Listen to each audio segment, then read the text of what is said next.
আপনাদের হাতে একটা সুন্দর এই যে এরকম একটা ব্যাগ তুলে দেওয়ার জন্য যে কি পরিমাণ কাজ করতে হয় আমাদের ফ্যাক্টরিতে, এতগুলা প্রসেসের মধ্যে দিয়ে আসলে কাজ করে একটা ব্যাগ রেডি করতে হয়। তো চলুন আপনাদেরকে দেখাই আজকে আমাদের ফ্যাক্টরিতে টোটাল কাজের প্রসেসটা। তো এই যে এখানে এই যে আমাদের এই ব্যাগটা রেডি হয়ে গেছে, জাস্ট ফিনিশিংটা বাকি। ফিনিশিংটা করার পরে এই ব্যাগটা আরো অনেক স্মার্ট হয়ে যাবে এবং কি লুকিংটা আরো সুন্দর হয়ে যাবে। এই যে এখানে অনেকগুলো ব্যাগ রেডি হয়ে গেছে, যে এগুলো আমাদের ফ্যাক্টরিতে। তো এরকম টোটাল 520 ব্যাগ এখানে কাজ চলতেছে এখানে এই মুহূর্তে। আমরা হচ্ছে শুরুতে যে কাজটা করি আমাদের এই ফ্যাক্টরিতে একটা ব্যাগ রেডি করার জন্য, যে সেটা হচ্ছে আমরা প্যাটার্ন করতে হয়। প্রথম প্যাটার্নের পরে জাস্ট যে প্যাটার্নের হিসাবে এই লেদারটাকে আমরা মার্কিং করতে হচ্ছে, যে এখানে মার্কিং করা হচ্ছে লেদারটা কোন কোন অংশটা কাটা হবে। হ্যাঁ, এটা মার্কিং করে নেওয়া হচ্ছে। যদি হ্যান্ড কাটিং হয়, আমাদের এটা হচ্ছে হ্যান্ড কাটিং হবে, যার কারণে এটা মার্কিং করা হচ্ছে। এবং কি এটা হ্যান্ড কাটিং হওয়ার একটাই কারণ যে এখানে অনেক বড় নাইফ, এটা আসলে এতটুকু মেশিনে আসবে না, যার কারণে এটা হ্যান্ড কাটিং হচ্ছে। এটা বেল্টের জন্য করা হচ্ছে। হ্যাঁ, এই যে এটা মার্কিংটা করার পরে যে এখানে হ্যান্ড কাটিং হচ্ছে, আমরা যদি দেখি যে এখানে হ্যান্ড কাটিংটা করে ফেলা হচ্ছে। এই যে এখানে দেখতেছেন আপনারা, এই হ্যান্ড কাটিংটা করে রাখা হচ্ছে। একটা ব্যাগের কিছু কিছু পার্টে আমরা কাটিং মেশিনে আমরা নাইফ কাটিংও করি। যেমন আমরা যদি একটু দেখি, এই যে এখানে নাইফ কাটিং হচ্ছে। এই যে এখানে আমরা যদি একটু ক্লোজলি দেখাই, এই যে এখানে নাইফ কাটিং হচ্ছে একটু জাস্ট। এই যে এটা একটা নাইফ, যে কোনো একটা পার্টের ব্যাগের যে কোনো একটা পার্টে হবে। এই যে নাইফেরটা করা হয়ে গেছে, যার কারণে এটা নিয়ে আর লেদারটাকে মার্কিং করা হচ্ছে না। জাস্ট এই যে লেদারটার উপরে রেখে জাস্ট নাইফ দিয়ে এটা কেটে ফেলা হচ্ছে। এবং কি একটা প্রেসেই অনেক সময় একটা পার্ট কেটে যায়, অনেক সময় আবার 2-3 বার প্রেস করতে হয় আমাদের এই লেদারটাকে কাটার জন্য। আর এইখানে তার পাশেই আমাদের হচ্ছে এখানে স্কাইবিং হচ্ছে। হ্যাঁ, আর স্কাইবিংটা হচ্ছে একটা চামড়াকে আসলে পাতলা করা হয়। যেমন এইটা হচ্ছে আমরা যে ফিলো বলি, একটা আপনার যখন শোল্ডার বেল্ট হয়, শোল্ডার বেল্টে একটা ফিলো দেওয়া হয়, এই ফিলোটার জন্য এখানে করা হচ্ছে। আর যে এখানে দুইটা বডি একসাথে লাগবে, এই যে দুই পাশ থেকে দুইটা যে ফিলোটা যখন অ্যাটাচড হবে, তখন হচ্ছে আসলে এখানে যদি থিকনেসটা না কমানো হয়, তাহলে এখানে অনেক মোটা হয়ে যাবে এবং কি এটা দেখতেও ভালো লাগবে না, আপনার ব্যবহার করেও মজা পাবে না, এবং কি আমাদের যখন সেলাই করা হবে তখন আসলে অসুবিধা হবে। যার কারণে আমরা এখানে থিকনেসটাকে এই যে এটা আমাদের অ্যালাইন ধরে, এই যে আমরা এখানে পাতলা করে নিচ্ছি এখানে। হ্যাঁ, এখানে স্ক্যাবিং মেশিনটার কাজ হচ্ছে এটা। এরপর হচ্ছে আমরা যদি এদিকে আসি, আমাদের হচ্ছে এই যে আমাদের অন্য সেকশনে হচ্ছে হ্যান্ডেলটা রেডি হয়ে গেছে, হ্যান্ডেলটা এখানে অ্যাসেম্বল হয়ে গেছে। ফেব্রিক বলি, যে ফেব্রিকটাকে দেওয়া হচ্ছে, আপনারা জানেন যে আমরা ব্যাগের ভিতরে ফেব্রিক দিতে হয়। এই যে ফেব্রিকটা অ্যাটাচ হচ্ছে এখানে। এদিকে যদি আমরা আসি, এখানে একটা চেম্বার রেডি হচ্ছে। হ্যাঁ, এই ফেব্রিকটা দেওয়ার পরে যে এটার মাঝখানে যে আরেকটা চেম্বার হবে, চেম্বারটার জন্য যে একটা চেম্বার হয়ে গেছে এবং আরেকটা চেম্বার হবে, এই ফেব্রিকটা দেওয়া হচ্ছে এখানে। এখানে ফেব্রিকটা স্টিচ হবে এখন। আর এই যে এখানে যদি দেখি আমরা, এই যে ব্যাগটাকে আপনাদের আউটলুকিংটাকে ভালো করার জন্য আমরা এই যে একটা বিট দিয়ে থাকি, বিট পাইপিং করে থাকি। এই যে এটা এখানে বিটটা দেওয়া হচ্ছে, এটা হচ্ছে আসলে আউটলুকিং এর জন্য, মানে এই ব্যাগটাকে দেখতে আরো স্মার্ট হওয়ার জন্য এবং কি এটা টেকসই হওয়ার জন্য, এই ব্যাগটা এবড়ো না হয়, যার কারণে এখানে বিট পাইপিংটা করা হচ্ছে।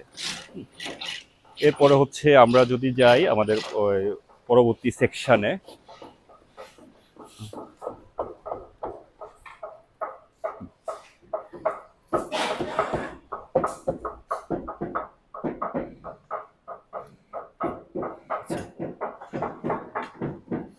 যে ফেব্রিকটাকে আমরা অ্যাটাচ করতেছি, এই যে এটা গ্লু দিয়ে যে ফেব্রিকটা অ্যাটাচ করা হচ্ছে, গ্লু প্লাস এখানে আবার স্টিচও হবে।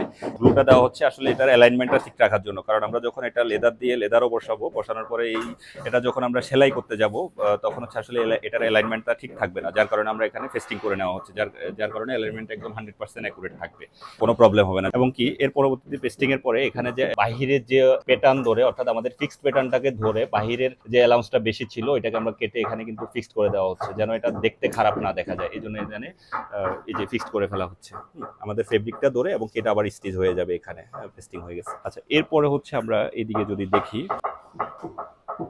এখানে হচ্ছে আপারটা বসবে। এখানে ওই যে যদি আমি এই পাশে দেখি, যে এখানে পেস্টিংটা করা হচ্ছে, পেস্টিং এর উপরে কিন্তু এখানে আমাদের আপার বডিটা লাগবে, এই যে ঠিক এটার উপরেই। এই যে এখানে যদি দেখি, এই যে জাস্ট এই যে পেস্টিং এর পরে কিন্তু এই যে আফারের বডিটা বসতেছে, এই যে এখানে একটা চেম্বার হয়ে যাবে। এই যে একটু ক্লিয়ার যদি দেখি, যে এখানে একটা চেম্বার হয়ে যাবে, আর এখানে যে আপারটাকে সেম্বল করা হচ্ছে, যে স্টিচ হবে। হ্যাঁ, এখানে জাস্ট পেস্টিং করে এটাকে যেন ফিক্স থাকে, যখন আমরা এটা স্টিচ করব যেন এদিক সেদিকে নড়ে না যায়, যার কারণে আমরা প্রত্যেকটা কাজের সময় এটা কিন্তু পেস্টিং করা হয়। এটা হচ্ছে আসলে ব্যাগটাকে একদম অ্যাকুরেট রাখার জন্য, সব জায়গায় অ্যালাউন্সটা বলি বা আমাদের স্টিচের গুলা বলি বা ব্যাগের যে সাইজটা যে একদম সব জায়গায় অ্যাকুরেট রাখার জন্য এই পেস্টিংটা করা হয়, এবং কি এই যে অ্যাসেম্বল হচ্ছে। এরপরে হচ্ছে যে শোল্ডার বেল্টগুলো হয়, শোল্ডার বেল্টটা রেডি হচ্ছে এখানে। হ্যাঁ, এই যে শোল্ডার বেল্টের একটা পার্ট, এখানে কিন্তু আরেকটা পার্ট হবে, এটা হয়ে কিন্তু এটা শোল্ডার বেল্টটা হবে। এখানে জাস্ট কাজ করা হচ্ছে। এই যে আর এই যে এখানে হ্যান্ডেলগুলো আমাদের সব রেডি হয়ে গেছে। এই যে একটা হ্যান্ডেল, একদম সিঙ্গেল যদি একটা হ্যান্ডেল ধরি, এই যে এইভাবে হ্যান্ডেলগুলো প্রত্যেকটা আসলে আমাদের একটা ব্যাগের প্রত্যেকটা কাজ কিন্তু আলাদা আলাদা আলাদা করে করতে হয়, করে একটার সাথে একটা অ্যাসেম্বল করে কিন্তু একটা ব্যাগ করতে হয় টোটালি।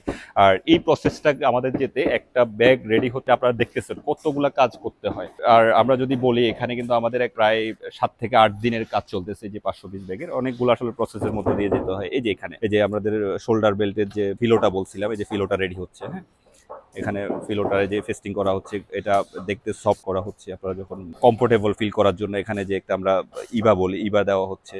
আসলে একটা ব্যাগ বুঝতেছেন আমরা অনেক যত্ন নিয়ে কাজ করে থাকি। একটা ব্যাগ আপনাদের কাছে পৌঁছে দেওয়া পর্যন্ত অনেকগুলো কাজের মধ্যে দিয়ে যেতে হয়, অনেক যত্ন নিয়ে আসলে প্রোডাক্টগুলো রেডি করতে হয়। আচ্ছা, এখানে যেটা হচ্ছে একটা ব্যাগের কিন্তু ওখানে আমি প্রথমে দেখালাম যে আফারগুলো অ্যাসেম্বল হচ্ছে, এখানে একটা চেম্বারের জন্য কিন্তু অ্যাসেম্বল হওয়ার পরে এখানে কিন্তু আবার স্টিচ হয়ে এখানে যে ব্যাগের গ্যাজেটটা বলি আমরা, এই যে গ্যাজেটও কিন্তু এখানে অ্যাটাচ হয়ে গেছে।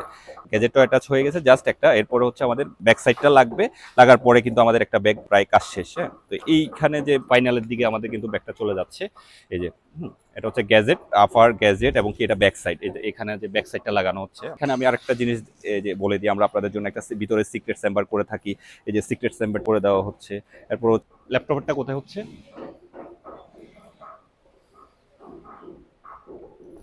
আচ্ছা, এই যে এখানে, আচ্ছা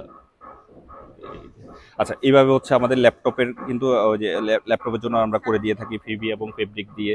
এটা হচ্ছে জাস্ট অ্যাটাচ হয়ে গেছে এই যে এখানে। হ্যাঁ, এই যে এখনো হচ্ছে এই যে এখানে হচ্ছে ফাইনাল অ্যাসেম্বল হচ্ছে। আফার আফার সাইড, ব্যাক সাইড সবকিছু আসলে ফাইনাল অ্যাসেম্বল হচ্ছে। এখানে হচ্ছে এই যে ব্যাক সাইডেরটাও লাগতেছে, ফ্রন্ট সাইডের গ্যাজেট সহ এখানে লাগানো হচ্ছে, এখানে অ্যাসেম্বল হচ্ছে ব্যাগটা। ঠিক আছে, অ্যাসেম্বলটা হয়ে যাওয়ার পরে যেটা হয় আমাদের একটা ব্যাগ ফাইনালে যখন যায় এখানে ফাইনাল স্টিচটা হয় এই যে মেশিনে, এটা আমরা সিলিন্ডার বেড বলি। ফাইনালের কোনো ব্যাগ আছে এখানে? আচ্ছা, এই যে এখানে যে একদম ওখানে অ্যাসেম্বল হওয়ার পরে এখানে পেস্টিং করা হচ্ছে এবং কি এখানে ফাইনাল স্টিচটা দেওয়া হবে যে ব্যাক সাইডে। ব্যাক সাইড এবং ফ্রন্ট সাইড দুইটা মিলে এখানে কিন্তু ফাইনাল সেলাইটা হচ্ছে ব্যাগের। এই ফাইনাল সেলাইটার পরে তো আমাদের যেটা হয় এই যে এখানে যে একটা ব্যাগ এখানে বাড়তি অ্যালাউন্স নিয়ে রাখা হয় সেলাইয়ের সুবিধার জন্য। এরপরে এখানে কিন্তু বাড়তি অংশটা ফেব্রিকের কেটে দেওয়া হচ্ছে, কেটে দিয়ে এখানে ফাইনালি হয় আমাদের এই যে ব্যাগটা উল্টানো হবে। হ্যাঁ, আর উল্টানোর পরেই কিন্তু এই যে আমাদের একটা টোটাল একটা ব্যাগ রেডি হয়ে এই যে এখানে একটা ফাইনাল ব্যাগ রেডি হয়ে আসলো।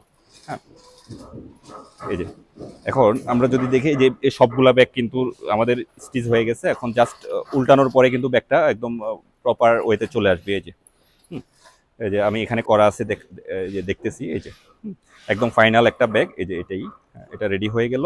আর এইটা এখন আসলে ফাইনাল বলা যাবে না, এখানে আবার আরো অনেকগুলা প্রসেস আছে। এখানে এই যে এখানে আমাদের যখন লেদারে মার্কিং করা আছে, পেনের দাগগুলা উঠাতে হবে, এরপরে এখানে পেস্টিং করা হচ্ছে, পেস্টিং এর অনেক দাগ থাকবে, এই দাগগুলা উঠাতে হবে। মানে ওভারঅল আসলে ফিনিশিং এ এখানে অনেকগুলা কাজ বাকি আছে। এই যে এখানে এই যে দাগগুলা থাকবে না, এগুলা আমাদের রিমুভ হবে। তো রিমুভ হওয়ার পরে টোটাল আপনার হাতে একটা ফিনিশিং হয়ে টোটাল একটা পারফেক্ট একটা ব্যাগ চলে যাবে। এই হচ্ছে আমাদের টোটাল একটা ব্যাগ তৈরির গল্প। আমরা যেটা আসলে আপনাদেরকে চেষ্টা করেছিলাম টোটাল একটা ব্যাগ তৈরি কিভাবে হয়, কিভাবে কি কি প্রসেসের মধ্যে দিয়ে যেতে হয় টোটাল আপনাদেরকে দেখিয়ে দেওয়ার জন্য। তো আসলে এই ভিডিওটা করার একটাই কারণ, আপনারা অনেক সময় টাস্ক করতে কষ্ট হয় যে আমরা আসলে অরিজিনালি লেদার দিই কিনা, আসলে একটা ব্যাগ তৈরি আমাদের ফ্যাক্টরিতে নিজস্ব ফ্যাক্টরিতে হয় কিনা। তো এটাই হচ্ছে আসলে আমাদের গল্প। আমরা প্রতিনিয়ত এইভাবে একটা ব্যাগ তৈরি করি।